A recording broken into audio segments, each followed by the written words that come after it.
امام ابو یوسف امام اعظم ابو حنیفہ کے شاگرد ہیں، حنفی امام ہیں بہت بڑے۔ آپ کی والدہ انتہائی غریب تھی، آپ کے والد بھی دنیا سے چلے گئے تھے، لیکن امام اعظم ابو حنیفہ اپنے وقت کے امیر کبیر شخص تھے، بہت بڑے تاجر تھے، پیشہ ور تاجر تھے، الحمدللہ کپڑے کا کاروبار کیا کرتے تھے اور ساتھ علم بھی پڑھتے تھے۔ لیکن دیکھیں تجارت میں ان کا نام نہیں ہے، علم دین کے اندر ان کا نام ہے۔ یہ شاگرد بن گئے امام ابو یوسف جو ہے امام اعظم ابو حنیفہ کے، وہ ماں نے گھر سے بھیجنا کہ جاؤ مزدوری کر کے لاؤ، انہوں نے آ کے نا تو امام اعظم ابو حنیفہ کی بارگاہ میں بیٹھ جانا، ان کی شاگرد میں بیٹھنے دین حاصل کرتے رہنا۔ وہ 2-3 مرتبہ پکڑے گئے تو ایک دن نا آپ کی والدہ کو بڑا غصہ آیا، امام ابو یوسف کی والدہ کو، تو امام ابو یوسف نے آ کے نا تو امام اعظم ابو حنیفہ کو کھری کھری سنا دی، تمہارے پاس تو کام کوئی نہیں ہے، تو نے تو ملازم رکھے ہیں، تم تو اپنی تجارت جو ادھر ادھر سے کروا لیتے ہو، میرا بچہ غریب ہے، میرے گھر میں کھانے کے لیے کچھ آٹا نہیں ہے، کھانا نہیں ہے، اس کو تم اپنے باس بٹھا لیتے ہو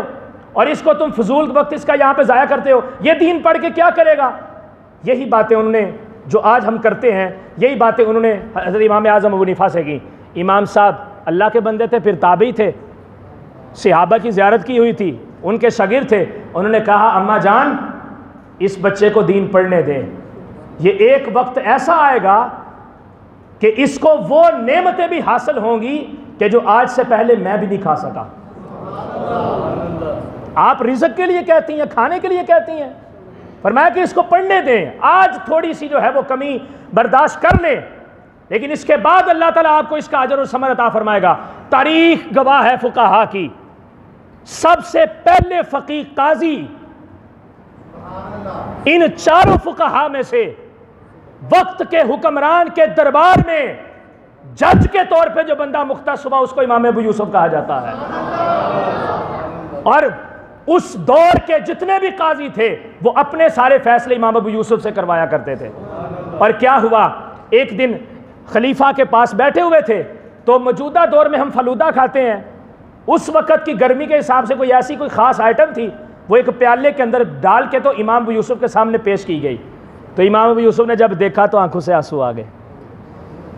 آنکھوں سے آنسو آ گئے۔ بادشاہ نے پوچھا روئے کیوں ہے؟ فرمایا یہ رونے والے آنسو غم کے نہیں ہیں، یہ خوشی کے ہیں۔ پوچھا ہوا کیا؟ فرماتے ہوا یہ ہے میری ماں نے میرے استاد کو گالیاں دی تھی، باتیں سنائی تھی، اپنے رزق کے قصے سنائے تھے، اپنی تنگ دستی کا رونا رویا تھا، میرے استاد نے یہ دعا دی تھی کہ ابو یوسف اس مقام پہ بیٹھ کر وہ بھی نعمتیں حاصل کر لے گا اس دین کے حصول کی وجہ سے جو میں نے اپنی زندگی کے اندر نہیں استعمال کی ہوں گی۔ کہتے ہیں آج یہ وہ نعمت ہے جو میرے استاد ابو حنیفہ کی دعا سے اللہ نے مجھے عطا فرمائی ہے، یہی وہ دعا تھی جو آج میرے استاد کی پوری ہوئی ہے۔